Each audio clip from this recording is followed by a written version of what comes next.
asalaamaaleykum mbokku téléspectateurs yi di leen nuyu di leen dalal ci seen émission Ndiathiar tey dañu fas yéene waxtaanee tolluwaayu réew mi fan yi ñu génn gis ngeen ko ay manifesté yu fi jur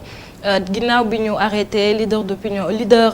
de Pastef boobu nga xam ne mooy Ousmane Sonko démb dippoo ak li nga xam ne mooy journée internationale de la femme jigéen ñi am ci tamit taxawaay bi ñu def ak benn manifesté bu ñu amaloon fële ci terrain Sacré-Cœur. ñu bëgg sukkandiku ci loolu rek ngir samp laaj waxtaanee li nga xam ne mooy taxawaayu jigéen ci biir société taxawaayu jigéen tamit ci xeex yu mel noonu ngir waxtaanee loolu dañ ci dalal suñu benn confrère di Mademba Ramata Dia nekk journaliste nekk également directeur de publication du quotidien Direct News moom tamit jàng na am na ay publication yu bëri yu mu def ci wàllu jigéen ak xeex yooyu ñu ngi lay nuyu monsieur Dia di la dalal. maa ngi lay fay nuyu ñi ma bokkal plateau soxna Yacine Babacar. voilà ki ko toftal di Ndeye Yacine Faye moom mooy chargé de communication wu collectif de lutte contre les violences faites aux femmes mouvement dafa doy. Yacine ñu ngi leen nuyu di la dalal. maa ngi leen di fay di leen jaajëfal di rafetlu invitation bi bu baax. di nuyu waale ñi nga xamante ne ñoo ñuy seetaan mais en même temps ñi ma bokkal plateau bi. di la jaajëfali bu baax soxna Yacine niñ koy defee talaata bu nekk. ñu waxtaan dañ siy ànd ak ki nga xam ne mooy professeur Badara Ndiaye professeur maa ngi lay nuyu. walla ñu ngi lay fay di am mbégte toogaat tey àllarba ci ngoon talaat ci ngoon excusez-moi di sargal ñi nga xam ni saa su ne ñu ngi toog seen télé dañu seetaan xanaa di profité gannaaw bi ñu génnee ci 8 mars di sargal jigéen ñi Sénégal yépp di leen wax bonne fête de 8 mars jiital nag ki nga xam ni mooy suma yaay ma tàgg ko léegi bu may ñëw Adja Jama Guèye ma Sada ñuy nuyu jigéen ñëpp di leen ñaanal. laata ñuy dugg ci waxtaan bi dañuy dem ànd manifester boobu nga xam ne jigéen ñi amaloon nañ ko démb fee ci terrain Sacré-Cœur Ndeye Aïssatou Touré moo fa teewaloon ITV.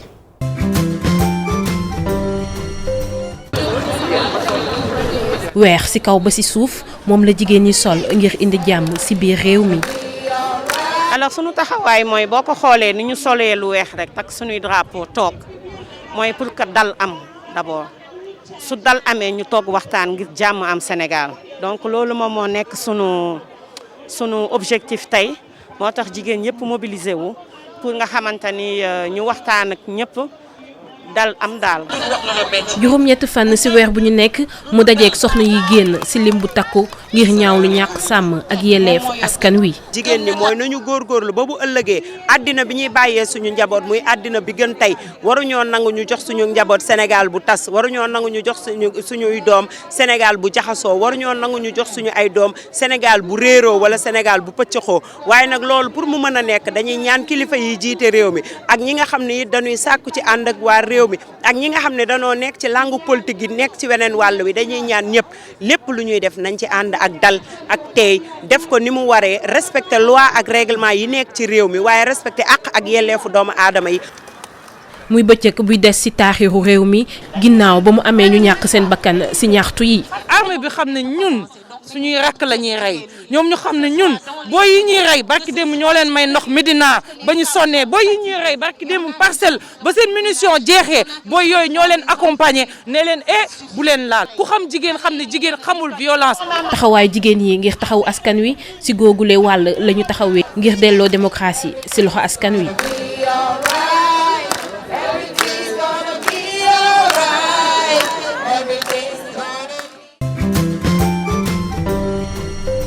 merci bu baax moom Ndeye Aïssatou Kane ci reportage boobu nga xam ne defaloon nañu ko démb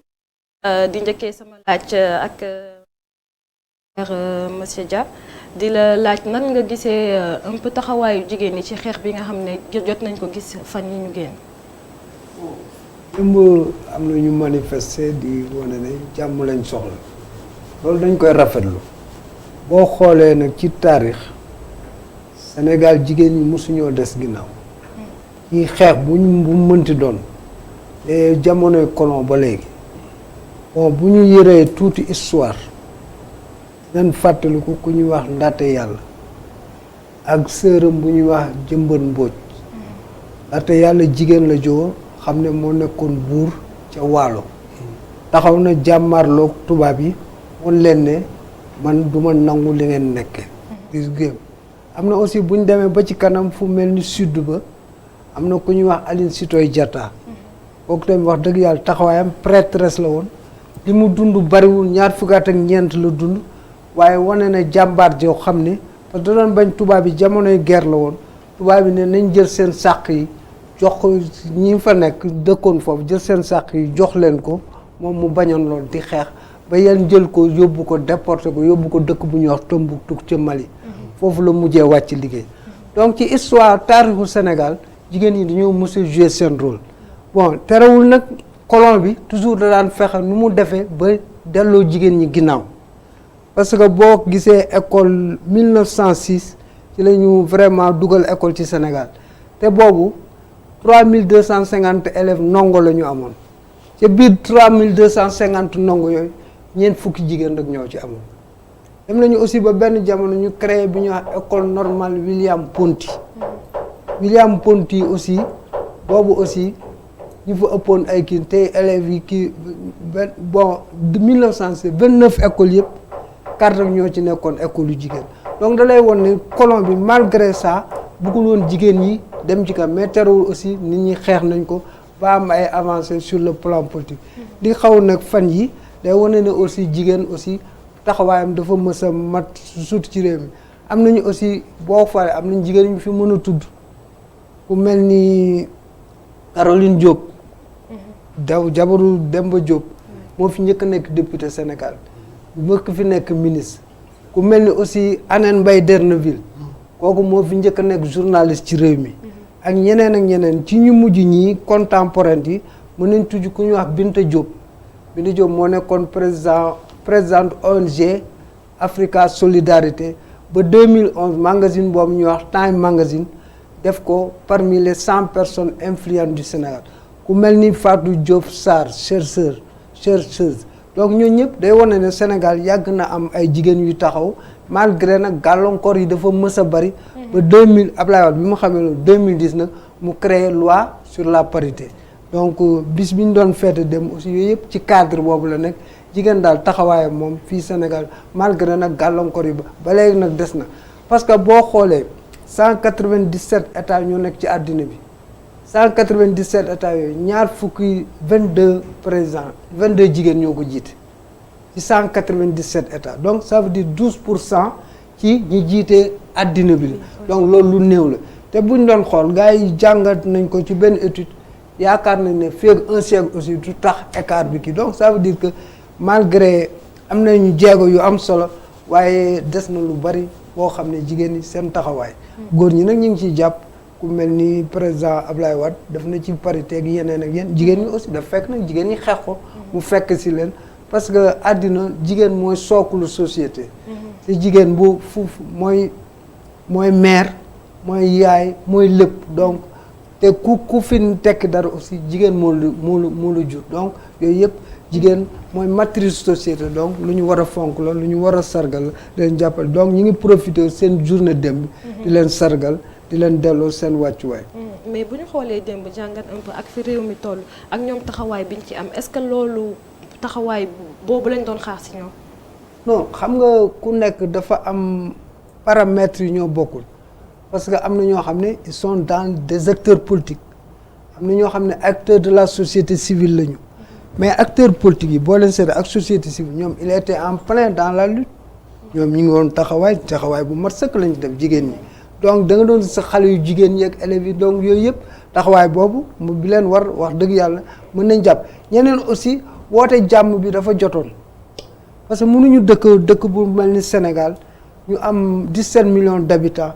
ko xool en quelques jours il y a une dizaine de morts wax dëgg yàlla ku loolu tiitarul war ngaa xoolaat sa bopp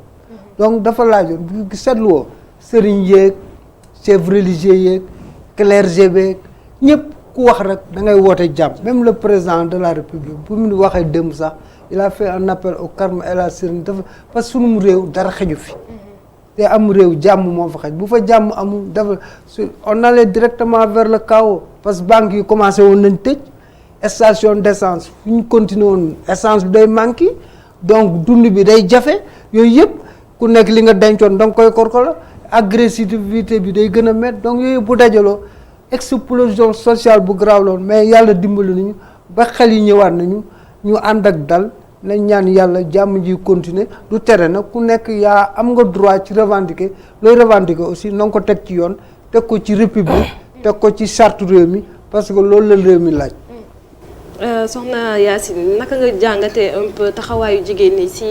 jafe-jafe yi nga xam ne Sénégal dund na ko fan yi ñu génn est-ce que yaakaar nga tamit ne que seen taxawaay déterminant na un peu ci issue bi ñu am démb. waaw merci beaucoup Lalla man nag ci contexte 8 mars damay faral di jaajëfal jigéen yëpp du ma ne bonne fête mais je dis hommage dañuy rendre hommage sargal bépp jigéen. waaw parce que dañu nekk ci dëkk boo xamante ne Demba wax na ko léegi mu commencé ci jëmbat mbóoj les femmes du Nder jigéenu waalo yi ñëpp xam nañ ne que heure bi daaw la ñu ñun prévoir oon célébrer seen 200 ans d'existence yoo xamante ne maanaam histoire bi mu commencé exister mooy ba ñu duggee ci seen case xaw ma nuñ ko mën a waxee ci seen néeg taal seen bopp ngir bañ ku leen noot daaw la am 200 ans 200 ans nag xaw ma nu ma ko mën a waxee ci wolof donc lañ ko doon célébrer te c'était un 7 mars donc li ñuy wax le hasard n'existe pas tey ñu tollaat fii xëy na ba le 8 mars gis ay jigéen ñu taxaw gis ne am na ñaawteef yu jot a am gis ne que peut-être que réew mi ni muy doxee xàmmeew ñu ko woon nii ndax ku wax Sénégal wax teraanga wax jàmm ba tax investisseur ak ku ci munti nekk da ngay sawar a ñëw Sénégal ndax stabilité bi ñu am ñu gis ne que loolu mi ngi commencé di détériorer wu di xaw a yàqu ak yooyu ñëpp taxaw ne nañu woote jàmm te loolu ku nekk xam na ne que rôlu jigéen la jigéen ku wax jigéen wax douceur di nga wax teey wax ndànk wax dal ku xalaat jigéen xalaat taaram ku xalaat jigéen xalaat yaay ak ki nga xamante ne mooy defal ñëpp te noonu lañ taxawaay boobu la jigéen am ci jamono ji nga xamante ne du ma ne nag conflit mais xam naa ne que mbir yi mi ngi doon waaj a sooxe jigéen ñi mànkoo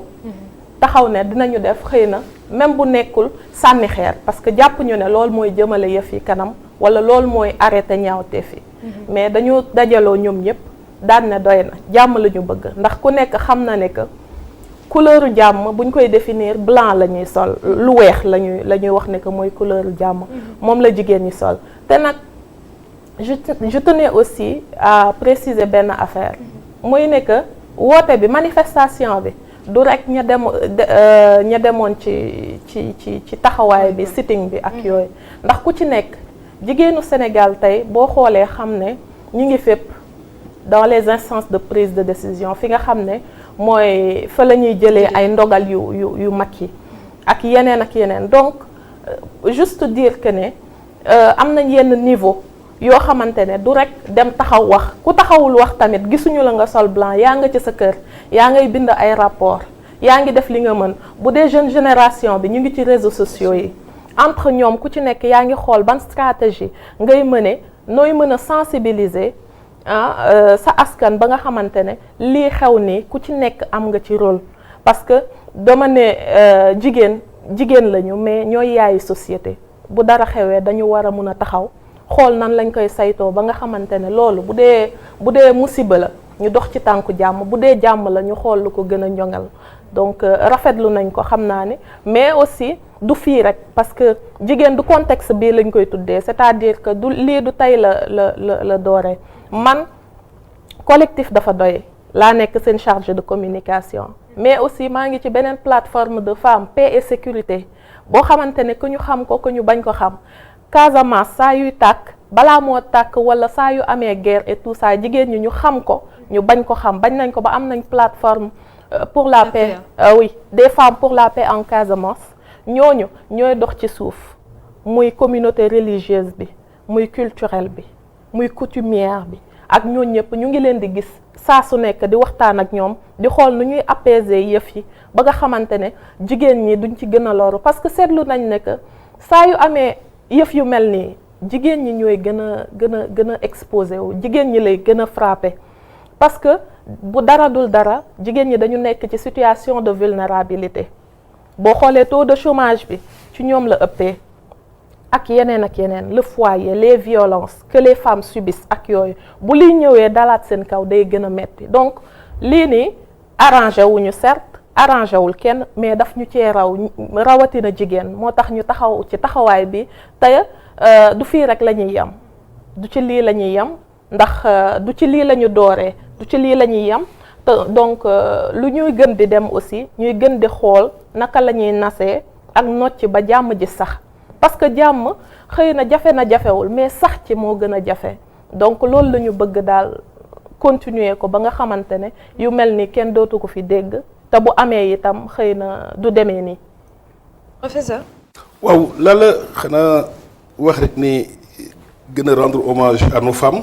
démb dama def publication wax ni dañu war a jël 364 jours yi boole ko ci 8 mars bi muy une année chaque jour ñu rendre hommage aux femmes parce que ñooy suñu yaay ñooy suñu soxna man jàpp naa ni àdduna bu amul woon jigéen àdduna bi du neex et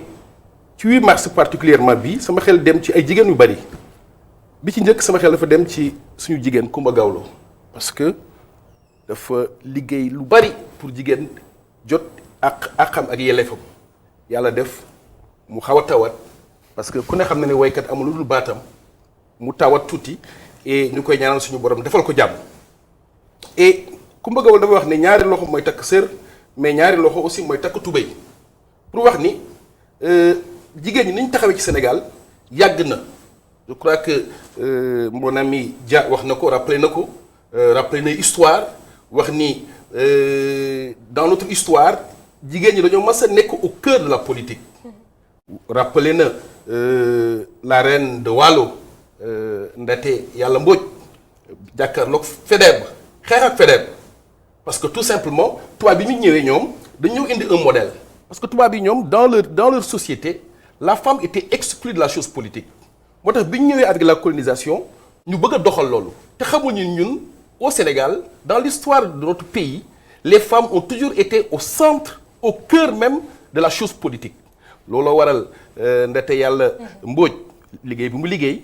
ba ni nga ko waxee Aline Sitoé Diatta ca Casamance taxaw jàmbaar jàkkaarloog maanaam ces colons et loolu moo wéy nag pendant toute l'histoire du Sénégal je crois que maa ngi yër ay bindu la sociologue Fatou Sarr Sow muy rappeler que ne en 1944 France dafa accorder le droit de vote aux femmes ñu organiser des élections ici au Sénégal législatives en 45 tubaab bi ne jigéen dañuy wote waaye jigéen ñi tubaab bi rek les femmes les françaises de souche maanaam les femmes sénégalaises ñi nekk dans les 4 communes Rufisque Gorée Dakar ak Saint-Louis duñu vote am ay jigéen sénégalaises yu jóg à l'époque ku mel ni Ndate Yàlla Fall ak ku ñuy wax Soukeyna Korandé ñu taxaw xeex ne benn jigéenu tubaab bala mu fee voté ñu jël bakkanam ba tubaab yi reculer ba droit de vote ñu accordé ko à toutes les femmes donc jigéen yàgg naa xeex noonu lañu toppee xeex bi di ko topp ba la lutte pour les indépendances gis nañ ni ñu taxawee ba après les indépendances nag ñu exclure leen de la chose politique ñu taxaw di xeex wax nga ko suñu yaay Annette Mbaye Reneville bokk na ci ñiy dugg ci mouvement associatif jéem a éveiller la conscience des femmes loolu moo dox ba ci parité donc Fatou Sow ne madame Fatou Sow Sarr ne bu ñu àggee ci parité c'est un processus d'un long combat jigéen ñi dañoo yàgg a xeex ba àgg ci parité parce que avec parité en 2010 ku ne xam ne en 2012 à l'Assemblée on se trouvait avec 64 femmes sur 150 c'était du jamais vu 47% des députés étaient des femmes alors que lors de la première législature de 59 en 63 il n'y avait pas de députés au Sénégal femmes c'est lors de la deuxième législature comme vous l'avez dit entre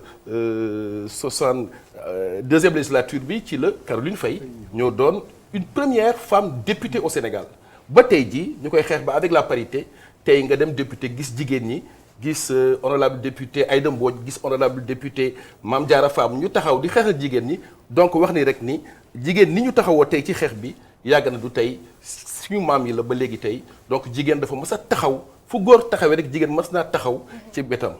donc ñu leen di rendre hommage encore une fois. ma bëgg laaj foofu dëgg la ne wax na expliqué na ko sànq jigéen dañoo yàgg taxaw ci xeex tànk ci say biir wax sax yaa ngi naan Yacine mu ngi naan jigéen ça renvoie à la douceur moom mooy dalukaay beeg yooyu mais bu ñu xoolee ci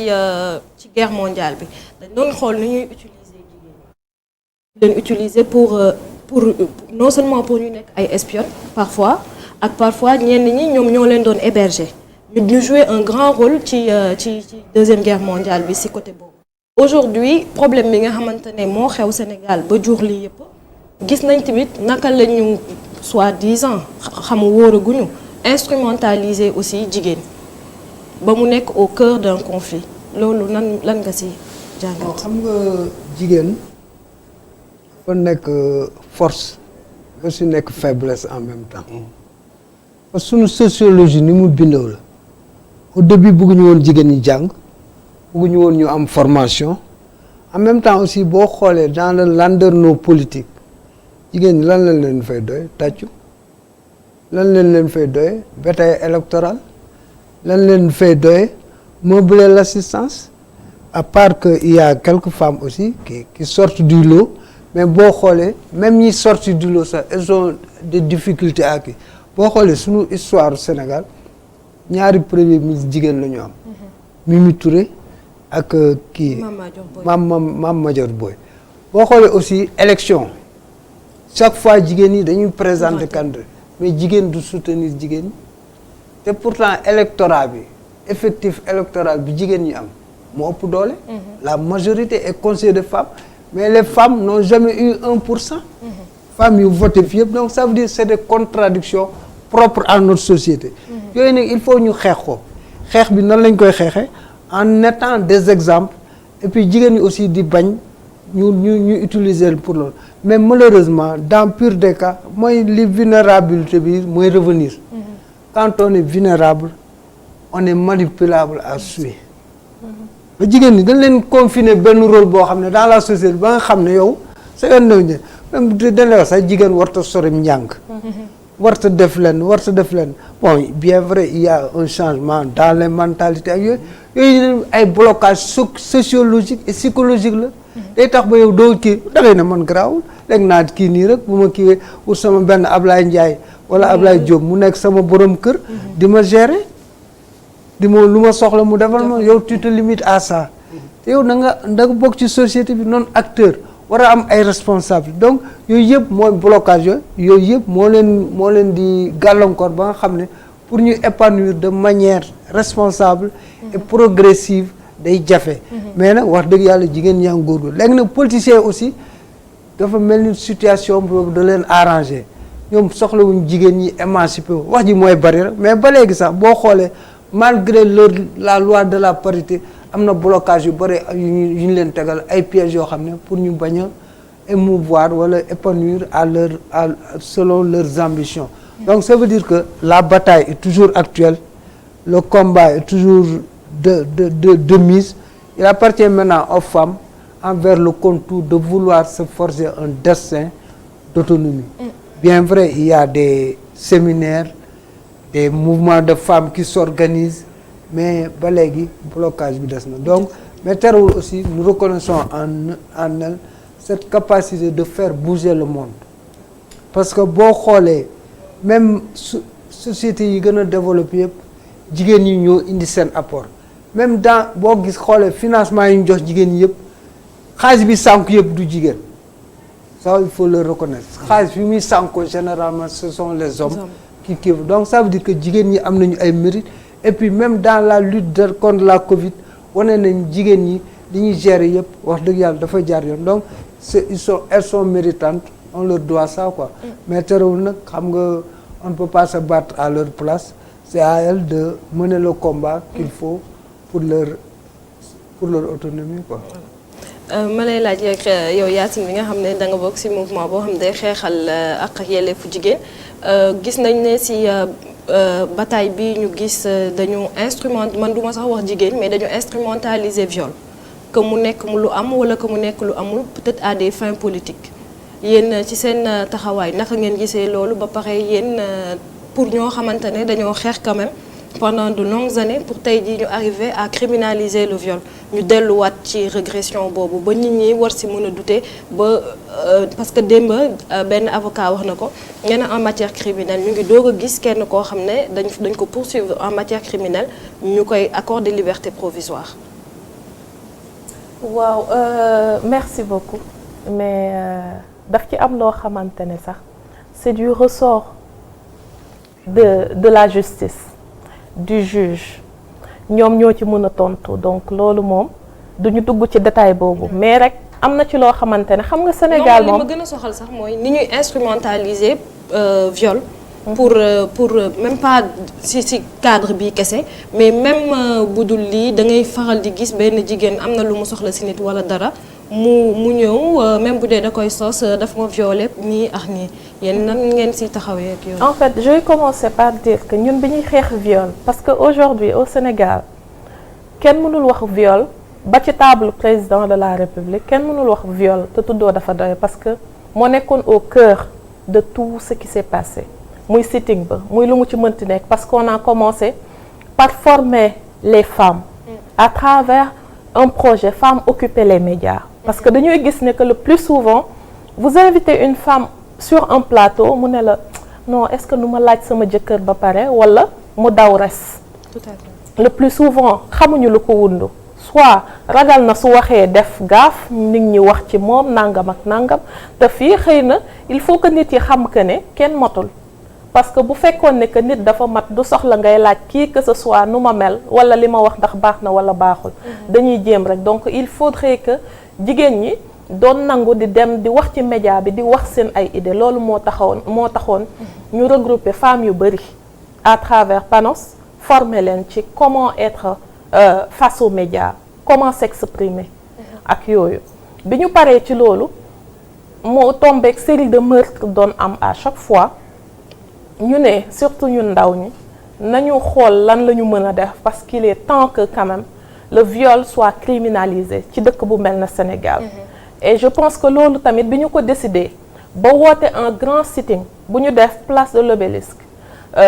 ay ministre rek ay ñoo xamante ne am nombo tànk yu kawe ñëw fekk si ñu ci xeex boobu ñuy wax ay ñoom Annette Paye Derneville Ndioro Ndiaye fii nga xamante ne daal mën naa ko wax ne que ñi nga xam ne ay jigéen la yàgg nañu nekk ci waar bi di xeex pour ak yelleefu jigéen ñu respecté ko ñu fekk ñu ci loolu te bi ñu ci accompagner woo ak suñu ministre aussi tokk na ci nopp ki mu waroon tokk ba tey ñuy wax criminalisation du viol. Maintenant li ñuy wax naan instrumentalisation du viol dina ma jaaxal parce que du benn mbir rek mooy am tax ñu focaliser wu ci ba ne viol bi dañ ko instrumentaliser et cetera de toutes les façons ay mbir la yoo xamante ne day nekk ci tableau enquêteur bi day nekk ci loxo yoon dañuy préférer xool processus bi ba fa muy jeexee ñu door ci am lépp loo xamante ne benn conclusion lay doon xam naa ne nag lenn dinaa ko ajouter il est grand temps que ñu def introspection ñu def benn taxaw seetlu ci suñu société rawatina ñun jigéen bien que société moom góor ak jigéen la dafa nekk ne que jigéen mooy yaay te yaay ku ne xam na ne que fii doom bu fi mënti nekk je commence par Serigne Babacar bi mu wax léegi daf ne dafa tàggu yaayam te xam naa ne tamit papaam mi ngi fi wala nekk fi ak nu mu ci mënti demee bu doon wax itam ci teewaayu papaam tamit di teree dina tàggu yaayam donc jigéen dafa jege njabootam ak lu mu ci mënti doon li ma doon wax sànq mooy ne que taxaw seetlu bi dañ koy dalee ci éducation bi ñuy jox suñu ay doom ma grand-mère me disait souvent bul ma di rus pour def dara dee ko jombale sa bopp parce que soo ma ko rusee bés bu ma demee ba nekkatuma fi di nga ko def mais soo ko jombee soo ma gisatul tamit doo ko def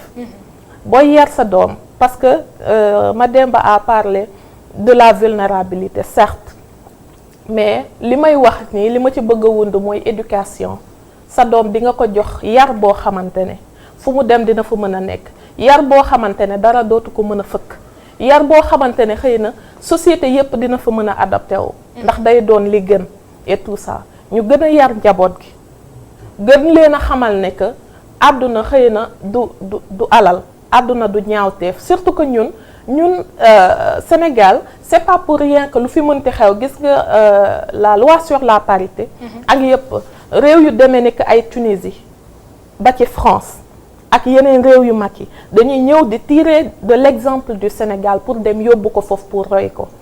léegi nii loi sur la criminalisation du viol la réewu Afrique yu bëri di copier ci Sénégal nan la ñu def ba arrivé fii c'est pas pour rien que nag Sénégal nekk un exemple ñun dañu am Mame Fawade Wellé dañu am Mame Diarra Bousso dañu am Ndaté Yalla dañu am Lat Sukaabe Fall dañu am ay femmes yoo xamante ne ay exemple la ñu mës a nekk ñoo xamante ne defarkatu société la ñu mës a nekk donc on n'a pas droit à l'erreur ci côté éducation mais ci loolu dama ciy insister parce que l'éducation au changement qui promeut le changement de comportement parce que jigéen bu ñu demee ba di ko instrumentaliser certes vulnérabilité bi ci la bokk mais y a ce qu'on appelle les stéréotypes. mais moom ci li mu doon expliquer sànq xam nga dafa wax ne jigéen ñi non seulement dañoo vulnérable mais jigéen wax na leneen loo xam ne man dama si bàyyi xel mooy jigéen duñu jàppale jigéen. suñu xoolee si cas bi si cas bi nga xam ne moo jur actualité bi ñu nekk c'est une femme boo xamante ne elle a dit qu'elle a été victime de viol. mais est-ce que seetlu nañ ne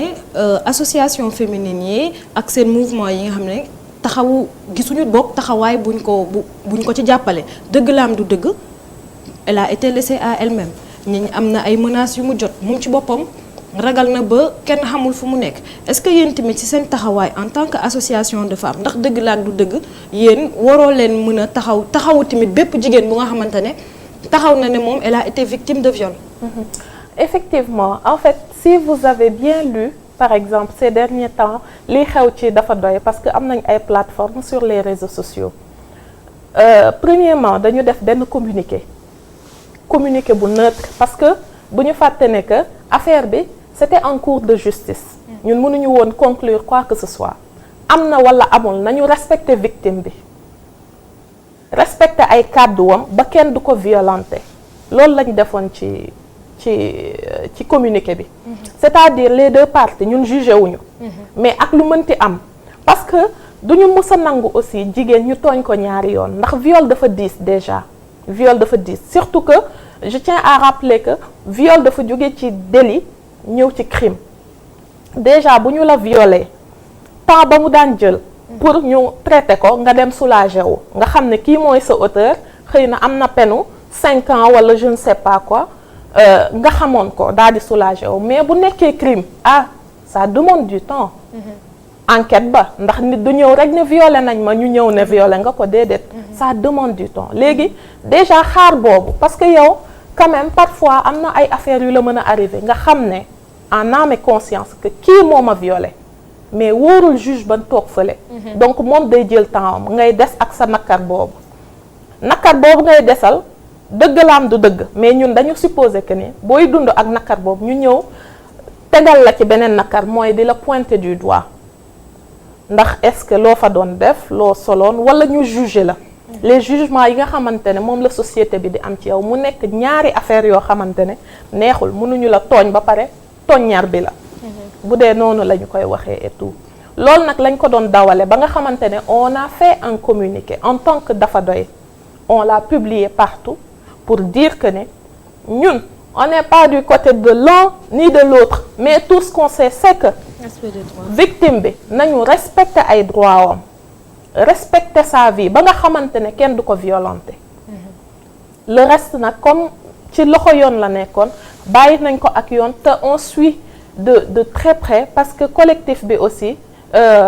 diversité la ñii sociologue lañ ñii ay communicante lañ ñii ay juristes lañ parce que association des juristes sénégalaises mu ngi ci biir collectif bi ak ñeneen ak ñeneen ak ñeneen donc ñi nga xam ne ñoo war a saytu loolu ñoom ñi ngi toog di topp dossier bi ba nga xam ne ci cëppaandaw ga dinañ xam sàkku la wala du sàkku pour mën cee def liñ ci war a def. Professeur. waaw la gis nga cette histoire là dafa boo gisee association yu bëri nanguwuñ ci wax. parce que aussi dafa am lu ay lëndëm yu bëri. xam nga aussi ku nekk na wax ak lay tàllaam man boo ma toogee wax naa fii une émission passée ne yaakaaruma ni am na un complot d'état yaakaaruma ko waaye am na ay complot nit man dans l'histoire du Sénégal c'est la première fois ma gis xale bu ñu violé parce que Sénégal yàgg nañ fi violé nit ñu koy lijjanti di ko jàppale. c'est la première fois ma gis xale bu ñu violé mais buy dem tribunal wala muy dem feneen du ànd ak mbokkam du ànd ak yaayam du ànd ak papam ay nit ñoo koy jël ñoo koy yóbbu ñoo koy indi but fu ñu ko jël teg ko fa gisul yaayam gisul papam gisul ay magam gisul rakam man maa ngi koy doo gis dans l'histoire du Sénégal bu ay nitu diine jógee ne dañuy wut tànku jàmm dem seeti camp bi dem bëgg koo seeti moom avocat taxaw ne mënoo koo seet c'est du jamais vu. mooy li ma doon expliquer. mooy li ma doon expliquer instrumentalisation viol. et loolu loo xam ne doo ko teg sa doom wala sa sœur bu ko teg doomu jàmbur. xam nga pourquoi nit ñu bëri yaakaar ni complot la. mais xale bi ba muy dem di porter plainte. mais dafa góor a ko jël si. moo tax góor ñi aussi war nañuy seet seen diggante ak jigéen ñi. góor a ko jël si. wax nañ ñi ci ju ko jël si bi pour mu génn am na ku jigéen on parle d'une avocate moo leen permettre ñu génn ci guddi googu jigéen ba tey mais dans toute cette histoire là pourquoi mais xam nga ci yoo xam ni xel moo koy nangu xam nga man Sénégal ñu bëri gëmuñu ne am na viol man c'est mon avis c'est ma conviction xawma lu fa am mais viol bu yàgg nañoo violer nit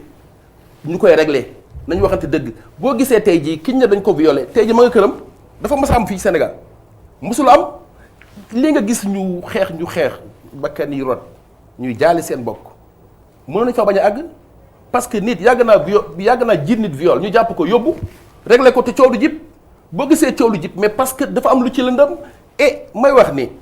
moom ci boppam ku jar a yërëm la parce que xale la 20 ans ñu bëgg ko dugal ci histoire boo xam ne xool fi histoire bi toll ay nit ay bakkan rot ci mënoon na ñàkk et dans cette même histoire on parle de Adji Sarr on parle d'une avocate mais hier dans les réseaux sociaux kiñ ne moo symbolisé le 8 mars c'est Ndeye Khady Ndiaye la propriétaire du salon. Pourquoi? Mais parce que elle a dit non. Elle a osé témoigner ne man lii laa gis sama kër lii mënu fa am mais lan moo ko mujj ñu woo ko convaincre ko mu taxaw on parle de corruption moom moo wax ñu jëm ko corrompre mu taxaw bañ donc jigéen yàgg naa bañ man bëgg naan daal que jigéen am na yoo xam ne kenn du ko teg jigéen loolu teg sa rakk doo ko teg sa doom bu ko teg doomu jàmbur je crois que man loolu mooy sama sentiment sur la question. Madame Ba yàgg nañ gis forme de lutte yi femmes yi daan am dans le passé expliqué nañ ko sànq taxaw nañ di xeex pour le droit de vote pour yeneen ak yeneen l'accès à la terre ak yooyu tey jii fi ñu toll ak fi réew mi toll lan moo war a nekk les combats de résistance des femmes. Bon pour revenir un peu à cette affaire-là nga baal ma tuuti. waaw parce que vraiment benn séance de massage ñëwee ba faire trembler toute une république. war nañu xoolaat suñu bopp parce que surtout en ce mois dédié aux femmes on parle trop de Adji Sarr cela veut dire que il y a quelque chose que nous devons nous interroger maintenant par rapport à une affaire privée qui est par la suite devenue une affaire d'État lii yëpp am ci vraiment doy waar.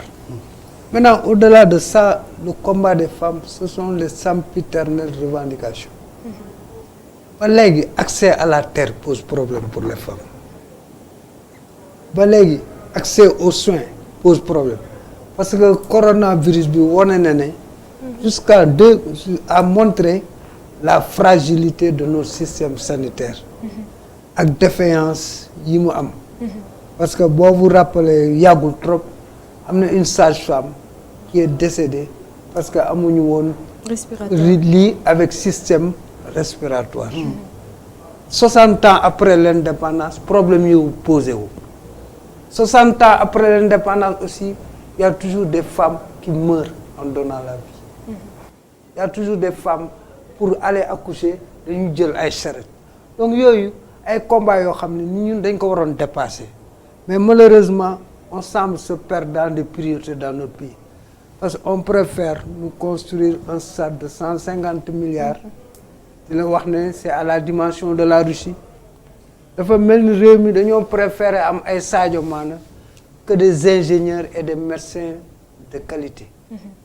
donc yooyu yëpp c'est des problèmes ba léegi nag malheureusement dans ces problèmes là le plus lourd tribut est payé par les femmes. dañuy faral di gis sax sur le plan de la santé sur le plan vous vous rappelez l'affaire de Diary Sow donc tout ça c'est des problèmes parce que mënuñu nekk am réew 60 ans après l'indépendance vraiment on se joue les femmes jusqu'à présent parce que Diary Sow a été rien d'autre que l'actrice d'un scénario monté parce que wax dëgg yàlla yow ñu ne da ngaa réer ngay nit ñi di wër nit ñi jaaxle ku nekk di jooy sëriñ yëpp di ñaan même ku jur Diary Sow ak Diary nga ñëwaat taxaw ñun di ñu wax waxu picc yoo xam ne dañ ko instrumentaliser parce que wax dëgg yàlla am na benn metteur en scène bu nekk ci ginnaaw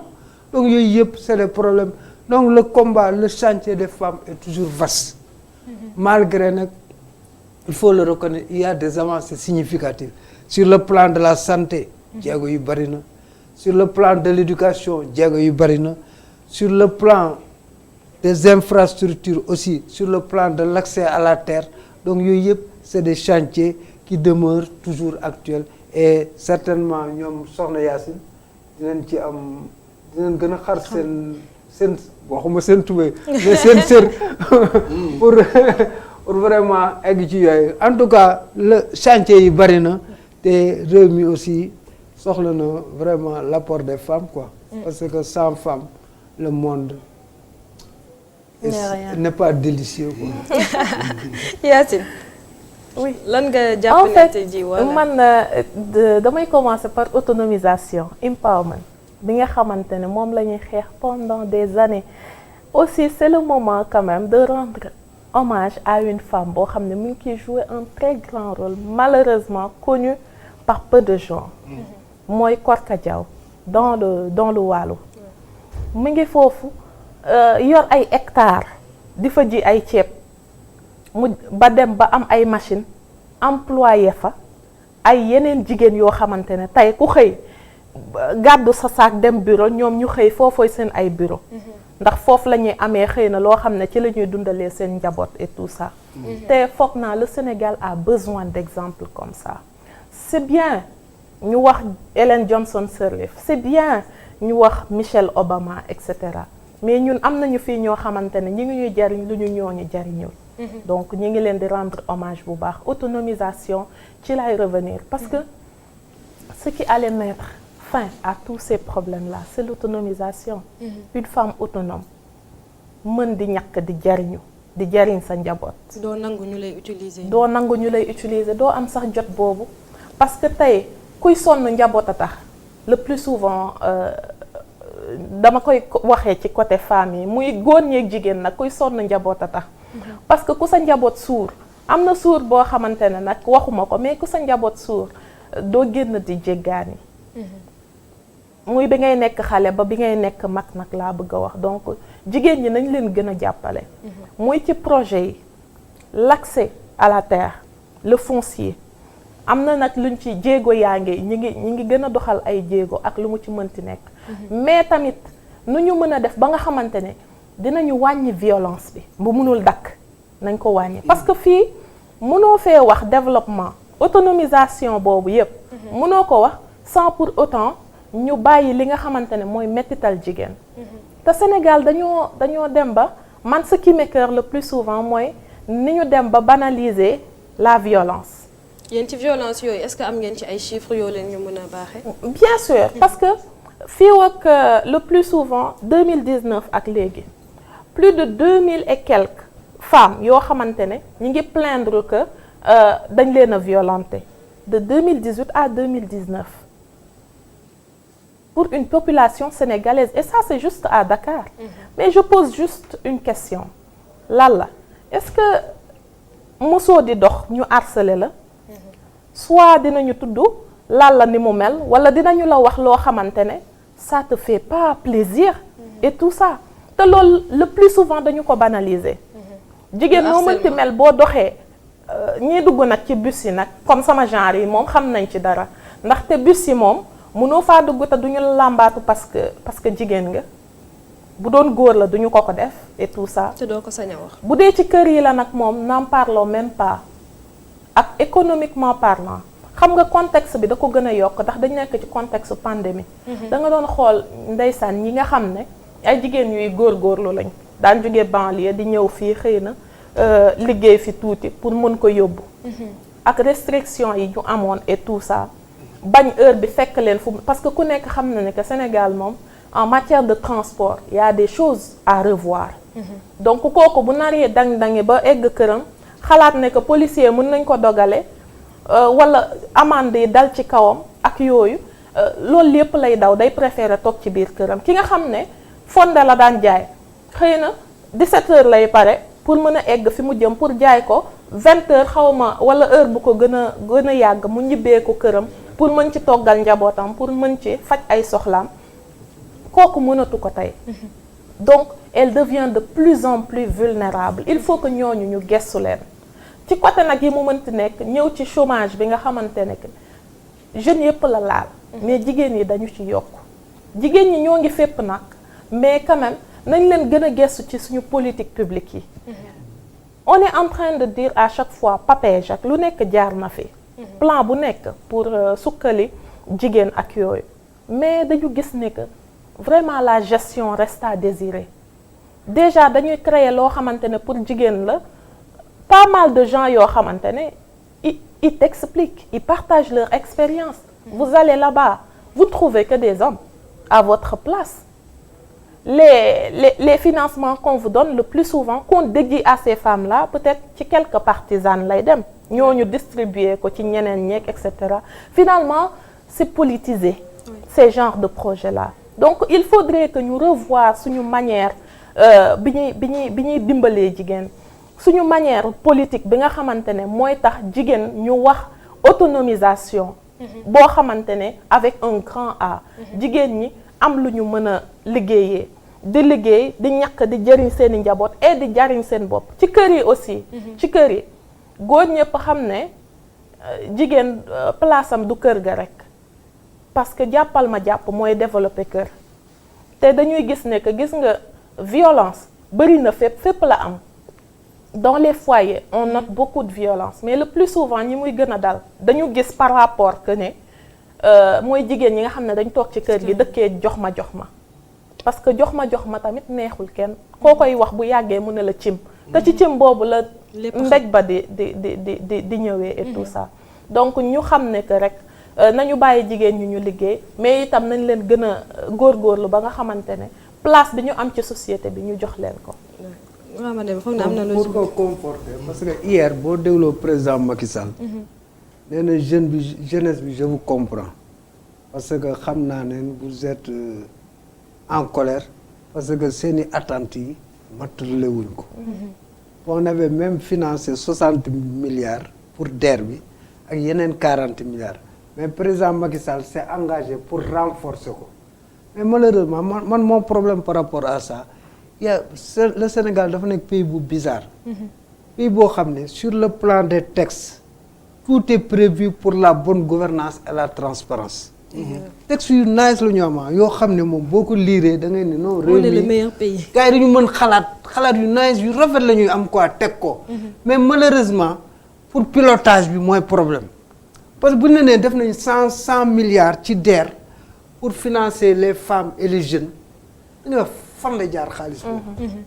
parce que boo gisee quelques nit rek ñoo am financement donc cela pose problème léegi nag man li ma xalaatoon mooy avant ñuy dugaat leneen di yokkaat yeneen milliards ñu évaluer loolu ba pare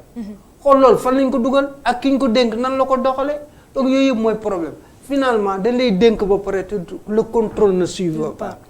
wala bu amee fu mel ni OFNAC wala keneen ku kii ñu dem ba ci biir si c'est un membre du parti wala yooyu wala un proche du pouvoir ñu ne ko arrêter le procédure finalement xaalis boobu yëpp dañ koy sànni par la fenêtre boo xoolee gars yi dañuy am xalaat yu rafet naa teg ay projets yoo xam ne wax dëgg yàlla boo ko xoolee mais finalement gestion bi ak pilotage bi day mais et puis ak clientélisme politique parce que ñu koy dénk généralement leader politique la léegi dañ koy dénk di ko soxla dañ koy société bi sax du ko àttan wala li ñu ko dénk du ko àttan finalement embauché ma kii financé ma kii nangam ak nangam pression boobu lay nekk moom tamit du ab dof finalement kenn du mën a dóor kenn xaalis bi day saw il y a tellement de milliards qui sont entrés dans ce pays te yow mënoo ko gis mënoo xam nu mu demee finalement on s'interroge et yéene jàng fi mais une volonté politique s'il n'est pas extériorisé aurait été comme si elle n'avait jamais existé. dañuy bàyyi xel ci askan wi moo leen fi tax a toog parce que yow c'est pas parce que yaa ngi dàq jàng de yàlla moo la dimbali ñu jël la jox la suñuy carburant jël la jox la suñu kër jël la jox la suñu oto jël la jox la booy dem sax boo jógee fii dem Gambie ci bi carte liggéey bi la ñu ne frais de mission dañ la koy fay bokkul ak sa salaire yooyu yëpp pour te permettre nga nekk dans la sécurité intellectuelle pour développer suñu réew mais malheureusement ba léegi le Sénégal tarde à se développer sando ba bu ñu demee ba jeunesse bi amatul benn espoir bay il préfère mourir dans les océans que rester au Sénégal sa yaay di la xool di la ciipatu ak ay say sœurs cela pose problème. Et je donne juste benn affaire bu ma frappé seen ay confrères ñoo ko jël donc ñu laaj ko pourquoi ngay def yi ngeen taxaw fii yow parce que bi mu waxee âge am entre 31 32 ans la wax lu tax ngay sànni ay xeer et tout ça ndax mënoo woon xalaat neneen nooy xeexee mu ne nga foog ne su ma heure bi fekkoon may liggéey wax ay lijaasawam koo xamante ne am na master 2 mu ne bu ma heure bi fekkoon may liggéey du ma am jot bay sànni xeer te c'est valable pour les autres yi nga xamante ne ñoo ngi ci mbedd mi di sànni ay xeer y a un problème parce que ñii am na loo xamante ne ku ab jot a koy def certes ku ne mën na taxaw waaye kiy jël xeer ba jël intention comme en droit rek parce que droit moom mën na la tëj ndax intention foog naa aussi ci diine mën nañ la condamner ndax intention ba nga am le fait que nga xalaat ko def mais que jël ba jël intention dóor xam ne dina metti kooku am na lu ko metti loolu lay exprimer c'était juste pour professeur waaw xanaa wax rek ne pour Sénégal ñu émerger parler de développement il faut que ñu jox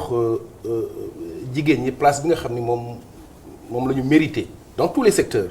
et sur le plan politique moi je pense que pour beaucoup plus d'éthique dans la politique il faut ñu gën a promouvoir les femmes parce que nag jàpp naa ni jigéen ñi aussi am na ci yoo xam ni comme ni mu ko waxee sur la question de la violence ñoom bokkuñu man dama seetaan bërki démb télévision benn télé un débat bu tàng entre femmes de l'opposition ak femmes du pouvoir mais débat civilisé ñuy waxante ba ne dañuy jëlante numéro téléphone parce que loolu mooy jigéen bu doon ay góor la dañ dem ba dóorante wala ñu tojante bopp et donc man jàpp naa ni il faut que jigéen ñu gën leen a jox place bi nga xam ni moom la ñu yeyoo dans tous les secteurs et sur cette question les femmes au front on a vu que il y a des femmes de braves femmes qui ont été au front je pense à l'honorable député Aïda Mbodj à l'honorable député Mame Diarra Fam et puis moi je dis que n'eût été parce que heureusement que les femmes qui étaient arrêtées ont été libérées mais sinon ce serait le 8 mars le plus triste dans l'histoire du Sénégal parce que c'est la première fois qu'on accuse quelqu'un de viol et que des femmes se lèvent pour qu'on le libère man c'est extraordinaire cela veut dire que donc il y a beaucoup de gens ay affaires yu ñuul dans cette affaire-là ñu ñaan yàlla vraiment yàlla dolli jàmm mais jàmm bala moo am justice am dans cette société il faut beaucoup plus de justice sociale parce que dafa am mel ni ñaari Sénégal moo am da ngay gis Sénégal d'en bas et le Sénégal d'en haut man damay jógee Guédiawaye bu ma jaaree Almadies dafa mel ni dama génn naa Sénégal maa ngi Paris c'est insolent nga gis ñoo xam ni bi ñuy ñëw di nekk ci nguur bi yoruñu dara nga jékki-jékki ñuy tabax ay immeubles ay 4 immeubles di dawal ay oto 100 millions mais c'est injuste loolu moo dem frustrer les jeunes ba ñu dem ba nag am na loo xam ne dafa doy il faut que nguur yi nga xam ne ñoo leen fi teg gital leen ñu servir le Sénégal vraiment wutal ndaw ñi liggéey wutal jigéen ñi hôpital yu ñu mën a wasine boo duggee ci Sénégal gi am na ñoo xam ne bu ñuy wasin amuñu sage-femme il faut que ñu investir mu am ñoo xam ne bu ñuy wasin lañ leen di teg ci ay saret amuñu ambulance je crois que foofu lañ gën a mën a insister vraiment beaucoup plus de justice sociale pour que paix am parce que tant que il n'y a pas une justice sociale il n'y aura jamais de paix au Sénégal et donc il faut que nos dirigeants vraiment gën a travailler dans ce sens mu am une justice sociale que nit ku loo am mu nga mérité ko mu bañ a doon loo xam ni da ngay gis koo xam ni mais c'est terrible li ñuy gis et c'est vraiment de l'agression nit ki nag boo koy agressé day toog moment boo xam ne aussi day jóg parce que aussi lu ëpp tuuru comme on dit am nga sëñ bi dafa am lu jéeri raw liñ daan faral di wax quoi génn àdduna sax léegi quoi nee na même s'il est diable arriver à gouverner ce pays, qu'il ne lui soit pas possible de faire certaines choses, qu'il ne lui soit pas permis de faire autre chose que ce que le peuple veut. maanaam daal bu doon sax ñuuma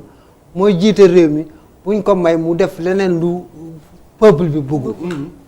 Donc ça veut dire simplement quoi? Ça veut dire mooy vrai dirigeant mooy lan? Celui qui se sert du pouvoir pour servir le peuple et non le contraire. Parce que xam nga léegi fi mu toll nii dañoo toll étape boo xam ne politique ak yëpp a ci yem mais il y a une conscience citoyenne qui est là. Cette conscience citoyenne nag mooy refuser yenn yi. parce que duñ nangu aussi ñoom rek ñuy dund ñeneen ñi duñ dund loolu mënul nekk. te yow li ngay dund yëpp ñun ñoo la ko dénk dañ la dénk. bu ko question pouvoir mooy ku ñu dénk. mais ngir tënk rek parce que xam naa ne waxtu bi léegi mu dab ñu dama bëgg a xam rek yan leçon la ñu war a mën a tirer ci affaire bi ak déjà aussi ci côté participation femme bi ci lutte beeg yooyu yëpp. bon leçon bi man la principale leçon qu'on peut en tirer c'est que le peuple sait se faire respecter quand il le faut. li ñu wane ne c'est pas parce que il y avait Sonko c'est l'élément déclencheur. Mais au-delà de Sonko il y a un amas de frustration énorme bu nekkoon ci nit ñi loolu moo tax conjonction de facteurs yooyu moo créé un pôle de convergence qui fait face au pouvoir. Donc li ñuy retenir mooy leen peuple bi am na lu mu bëgg nañu fexe orienter seen action pour loolu. Et depuis 2012 on nous avait promis un mieux-être di ngeen seen dund dina gën a neex. On nous avait promis le bonheur mais ça tarde à se réaliser donc chantier bi foofu la quoi amul leneen nit ñi fexeel ba parce que la vocation d'un État c'est de procurer le bonheur à son peuple amul leneen quelles que soient les stratégies ak philosophie beeg ak idéologie bi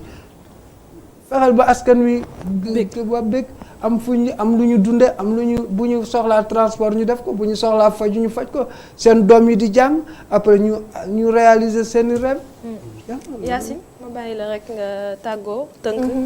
waaw maa ngi leen di jaajëfal mais di defaale un appel à nos dirigeants à mieux donner une considération à la gente féminine jox gëdd femme yi. Gis nga y a quelque chose de triste dans ce pays. Comptez leen, je laisse aux téléspectateurs de faire le décompte des ministres, du nombre de ministres qu'il y a au Sénégal et que ñu xool nombre de femmes yi. te ñu xam ne que au Sénégal les femmes sont majoritaires. te jàng dem fi ñu war a dem gëstu li ñu war a gëstu et tout ça. Et en plus ce qui est triste mooy ne que boo seetluwee les postes ministériels yi nga xam ne ñoo puissants. ñoo stratégique et tout duñ ko jox jigéen ñi. góor ñi la ñuy on a vu quand même une avancée par rapport à ça ak le ministère des Affaires étrangères. xam nga du ma dugg ci yenn détails yi mais. ku ci nekk je veux dire benn pas la quoi. waa pas mu ngi commencé ci Mame Madior Boye. ba tey kii wuñu de xëy na régressé wuñu mais avancement bi cadence bi mënoon na gën a accéléré wu. te ci loolu laa leen di woo parce que jigéen fa mu nekkoon jugu fa compétence ba mën-mën ba doxkatu jàmm bi ki uuf njaboot gi ak loolu noonu yépp kon boo ko gënee jox gëddam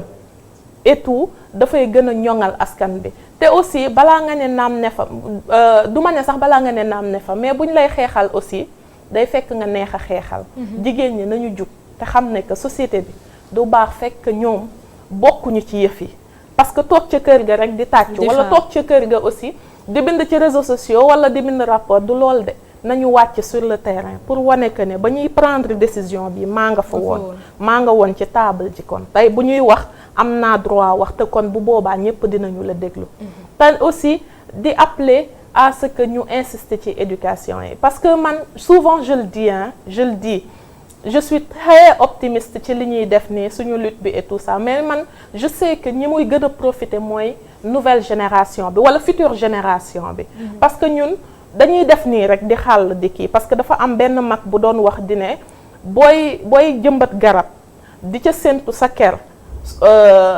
nan lañ ko mën a tuddee xamagoo fi nga jëm. mais bu dee da nga koy ji rek pour xalaat ne que xëy na keneen mën na ñëw kerlu ci su boobaa ngay xam ne que li ngay def am na njëriñ ñun loolu exemple boobu la ñuy suivre pour que future génération bi li ñuy xeex nii yépp suñu ñëwee ñu bénéficier woo ko. mais balaa boobu aussi nañu oser affirmer notre leadership te xam ne que ñun ñëpp a yem góor ak jigéen amul fu yàlla ne wala fu benn science génnee que ne prouver que ne xel bi góor am jigéen amu ko muusaay bi góor mën a am intelligence bi jigéen mënu ko am ñun ñëpp a ci bokk yam physiquement on n'est pas pareil mais ci côté xel xalaat ak yooyu ñun ñëpp ñoo yam donc bu pesanteur socio-culturel yi def que li ñu waroon am ci leadership di wàññeeku ndax jigéen ku nekk xam na ne que niñ lay yaree la sa baat warul jëm kaw waroo waxee nii waroo def lii waroo def laa et cetera loolu tamit nañ ci xoolaat ba nga xamante ne nouvelle génération boobu injustice boobu am ci éducation ñoom duñu ko dund ba nga xam ne Sénégal jàppal ma jàpp lay doon. Professeur ma bàyyi la rek nga tënk. xanaa tàggoo rek wax ni désormais dans ce pays rien ne sera plus comme avant. parce que nag surtout Mamadou Ndiaye ak Cheikh Anta Diop dañu màgg ñun li ñu daan accepté xëy dootuñu ko accepté. désormais bu ñu joxee nguur da nga xam dañ la ko dénk et nguur bu ñu la ko joxee da nga war a jaamu soxla askan wi. je crois que désormais le signal a été lancé et je crois que la posture du président de la République je l'apprécie mais parce que il a dit que j'ai compris j'ai entendu votre message même si il l'a entendu un peu tard mais désormais il faut que ñi ñuy jiital daal xam ni réew mi nag ñoo ko moom. buñ la dénkee da nga war a jaamu soxla askan wi boo ko deful rek ñu jëlee la fi teg fi keneen Sénégal jëm kanam. kon nag mu ngi noonu jërëjëf mbokk yi ñu doon seetaan ci Facebook bi ak ci télé bi yëpp di leen remercier di leen jox rendez-vous mardi prochain di remercier tamit suñu invité yi nga xam ne teewaloon nañu fi tey ak équipe bi nga xam ne moo ma gunge pour la réalisation de cette émission di leen bàyyi ngeen di wéy ak programme mu ITV ba mardi prochain incha allah.